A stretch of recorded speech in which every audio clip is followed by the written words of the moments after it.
Umama Kafan.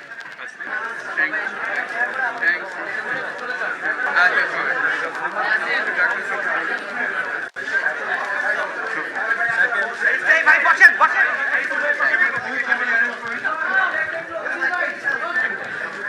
নতুন ভাই বসেন বসেন আসো আসো আসো সবাই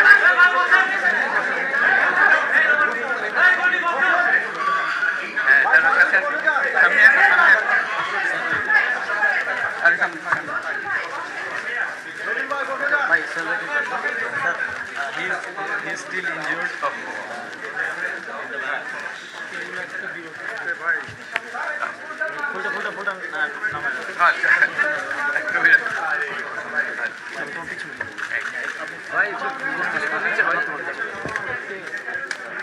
আসসালামু আলাইকুম। আজকে আমাদের গৌরবের দিন, যে বিপ্লবের মাধ্যমে বাংলাদেশ আজকে নতুন বিজয় দিবস সৃষ্টি করলো, সেটাকে সামনে রেখে এবং আরো মজবুত করে আমাদেরকে সামনে এগিয়ে যেতে হবে। যারা এটা সম্ভব করেছে, যে তরুণ সমাজ, তাদের প্রতি আমি আবার সমস্ত প্রশংসা এবং কৃতজ্ঞতা জানাচ্ছি তাদেরকে। তারা আমার পাশে আছে। এরা এই দেশকে রক্ষা করেছে, এ দেশকে নতুনভাবে পুনর্জন্ম দিয়েছে এবং এই পুনর্জন্মে যে বাংলাদেশ পেলাম, সে বাংলাদেশ যেন অত্যন্ত দ্রুত গতিতে এগিয়ে চলতে পারে, সেটাই হলো আমাদের শপথ। সেটা আমরা রক্ষা করতে চাই, এগিয়ে যেতে চাই। আজকে আবু সাঈদের কথা মনে পড়ছে আমাদের, যে আবু সাঈদের ছবি বাংলাদেশের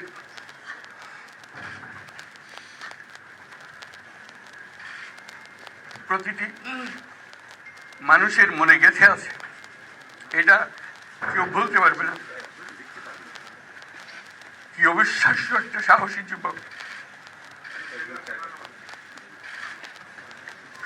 বন্দুকের সামনে দাঁড়িয়ে আছে এবং তারপরে থেকে কোনো যুবক, কোনো যুবতী আর হার মানে নাই, সামনে গিয়ে আছে এবং বলছি যত গুলি মারো, মারতে পারো, আমরা আছি।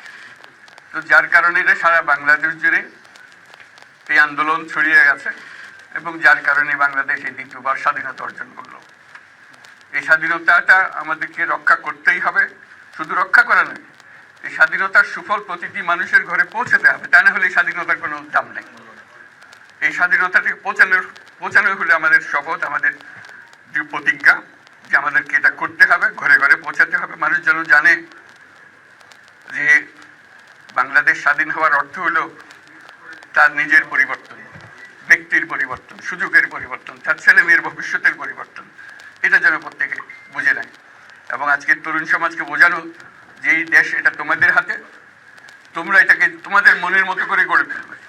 তোমরা যেভাবে স্বাধীন করতে পেরেছো, তোমরা এটাকে তোমাদের মনের মতো করে গড়তেও পারবে এবং তোমাদের দেখে সারা দুনিয়া শিখবে কিভাবে একটা দেশ, একটা তরুণ সমাজ গ্রহণ করতে পারে এবং তাকে পাল্টে ফেলতে পারে। তাদেরকে আমি বারে বারে এমনি উপদেশ দিই যে পুরনোদের বাদ দাও, তাদের এই পুরনো চিন্তা দিয়ে এটার মুক্তি আমাদের হবে না করি, সারা দুনিয়ার মধ্যে এটা হবে না। এটা শুধু বাংলাদেশের কথা না, সারা দুনিয়াকে জুড়ে কথা বলছি। তোমাদের মধ্যে যে শক্তি আছে, যে ক্রিয়েটিভিটি আছে, সৃজনশীলতা আছে, সেই সৃজনশীলতাকেও কাজে লাগাতে হবে। এটা শুধু বই খাতাতে লেখার জিনিস না, এটাকে প্রকাশ করার জিনিস, স্থাপন করার জিনিস, সেটা করা। এটা আমরা এই আজকে আমাদের পুরো কাজটা হলো, দায়িত্বটা হলো, তারা যেটা অর্জন করে নিয়ে এসছে এখন তাদেরকে দিয়ে এটাকে করিয়ে দেওয়া, আমাদের সমস্ত কাঠামোগুলো পরিষ্কার করে দেওয়া। সরকার বলে একটা জিনিস আছে, কিন্তু মানুষের কোনো আস্থা নেই। মানুষ মনে করে সরকার একটা দমন পীড়নের একটা যন্ত্র, যেখানে পায়, যেখানে সুযোগ পায় তারা একটা কষ্ট দেওয়া, তার থেকে নিংড়ে দেওয়া, যে সকল স্তরে। এটা হলো তার থেকে কেমন ভাবে সামাল দিতে হবে তাকে, একটা ভয়ের একটা জিনিস, তাকে সামাল দিয়ে চলা। এটা হলো সরকার। এটা সরকার হতে পারে না। সরকারকে দেখে মানুষের বুক ফুলে উঠবে যে আমাকে সাহায্য করবে, আমাকে রক্ষা করবে, আমার সরকার আমার জন্য দাঁড়াবে। সরকার তার জন্য দাঁড়ায় না কোনো সময়। এই সরকার হবে, সেই সরকার মানুষকে রক্ষা করবে, মানুষের আস্থাভাজন হবে। কেউ জোর করে তাকে বলার যে আর ভালো হচ্ছে এটা না। সে নিজে নিজে বিশ্বাস করবে, সরকারি লোক দেখলে বলবে যে আমার লোক, আমাকে রক্ষা করার লোক। সেই আস্থাটা আমাদেরকে ফিরিয়ে আনতে হবে মানুষের মনে, তাহলে মানুষও যোগ দেবে এটাতে। মানুষ এখন পিছিয়ে থাকে যে কিসের মধ্যে আমাদেরকে ঢুকিয়ে দিচ্ছে। আমরা যেন জানতে পারি যে এইটা আমরা সবাই মিলে আমরা অগ্রসর হতে পারি। একটা বড়, সারা বাংলাদেশ একটা বড় পরিবার, এই পরিবার আমরা একসঙ্গে চলতে চাই এবং আমাদের মধ্যে দ্বিধা দ্বন্দ্ব যা কিছু থেকে সরিয়ে ফেলতে চাই। যারা বিপথে গেছে তাদেরকে পথে আনতে চাই, যাতে করে একসঙ্গে আমরা কাজ করতে পারি। এর মধ্যে আমরা শুনলাম, আসার পথে শুনে আসছি যে এখানে আইন শৃঙ্খলার ব্যাঘাত হচ্ছে, মানুষকে আক্রমণ করছে, ঘরবাড়ি জ্বালিয়ে দিচ্ছে, সম্পদ জ্বালিয়ে নষ্ট করছে, চুরি করছে, দিয়ে যাচ্ছে, অফিস আদালতে আক্রমণ করছে, সংখ্যালঘুদের উপর আক্রমণ করছে, হিন্দু, বৌদ্ধ, খ্রিস্টান, আহমদিয়া সবার উপর আক্রমণ করছে। এগুলো হলো ষড়যন্ত্রের অংশ, এগুলো আমাদের বিষয় না। আমাদের কাজ হলো এটাকে রক্ষা করা, সবাইকে রক্ষা করা, এটাকে প্রতিটি মানুষকে, প্রতিটি মানুষ আমাদের ভাই, আমাদের বোন, তাদেরকে রক্ষা করা এবং আমাদের একটা শৃঙ্খলা ফিরিয়ে আসা। বিশৃঙ্খলা, সহিংসতা এগুলো হলো অগ্রগতির বড় শত্রু। আমাদের যে যাত্রা শুরু হলো সেই যাত্রার শত্রু, কাজে এই শত্রুকে যাতে রোধ করা যায়, তাদেরকে বুঝিয়ে শুনিয়ে হোক, তাদেরকে আইন শৃঙ্খলার হাতে দিয়ে হোক, এটা বোঝাতে হবে। তাকে মেরে পেটে এটা ঠিক না, আইন শৃঙ্খলা নিজের হাতে ঠিক না। তাকে আমাদের আইন শৃঙ্খলা বাহিনী এমন হতে হবে, তাদের হাতে সুপর্দ করলে আমরা নিশ্চিন্ত থাকবে তার একটা বিহিত হবে। এমনগুলো আমরা হাতে দিয়ে দিলাম যে 2 টাকা দিয়ে আবার ছেড়ে দিল, এটা যেন আবার না। তা আমাদের সেই আস্থাটা আমাদেরকে আনতে হবে। কাজে আইন শৃঙ্খলা যখন আমাদের প্রথম কাজ, এই আইন শৃঙ্খলা ঠিক না হওয়া পর্যন্ত এটা আমরা অগ্রসর করার জন্য পদক্ষেপ নিতে পারবো না। আপনারা আমার উপরে আস্থা রেখে আমাকে জানিয়েছে, ছাত্ররা আমাকে আহ্বান দিয়েছে, সেটাতে আমি সাড়া দিয়েছি।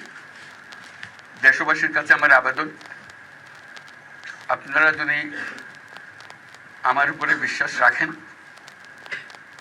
আমার উপরে ভরসা রাখেন, তাহলে নিশ্চিত করেন যে দেশে কোনো জায়গায় কারো উপরে হামলা হবে না।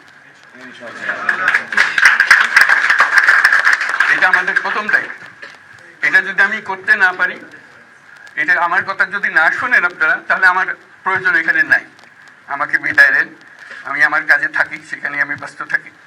যদি আমাকে প্রয়োজন মনে করেন, তাহলে আমাকে প্রয়োজন মনে করলে আপনাদেরকে দেখাতে হবে যে আমার কথা আপনারা শোনেন। আমার কথা না শুনলে আমার কোনো প্রয়োজন নাই। আমার প্রথম কথা হলো, আপনারা বিশৃঙ্খলা থেকে দেশকে রক্ষা করেন, আপনারা সহিংসতা থেকে দেশকে রক্ষা করেন, যাতে আমরা যা আমাদের ছাত্ররা আমাদেরকে পথ দেখায়, সেই পথে আমরা এগিয়ে যেতে পারি। এটা একটা খুব সুন্দর দেশ হতে পারে, সারা বাংলাদেশ একটা খুব সুন্দর দেশের সম্ভাবনাময় দেশ। কাজে এই সম্ভাবনাগুলোকে আমরা নষ্ট করে দিয়েছি। এখন আবার সেই বীজতলা আবার তৈরি করতে হবে, আবার আমাদেরকে জেগে উঠতে হবে। তারাই এই বীজতলা তৈরি করবে, তাদের হাত দিয়েই হবে এবং তাদের দিকে আমরা তাকাবো এবং আমরা তাদের নির্দেশ মতে আমরা অগ্রসর হব। এখানে সরকারি কর্মকর্তা কর্মচারী যারা আছেন, সেনাবাহিনী, বিমান বাহিনী, নৌবাহিনী প্রধানরা যারা আছেন, তাদের প্রতি অনুরোধ, আমরা একটা পরিবার, এইটার মধ্যে যেন আমাদের গোলযোগ না হয়।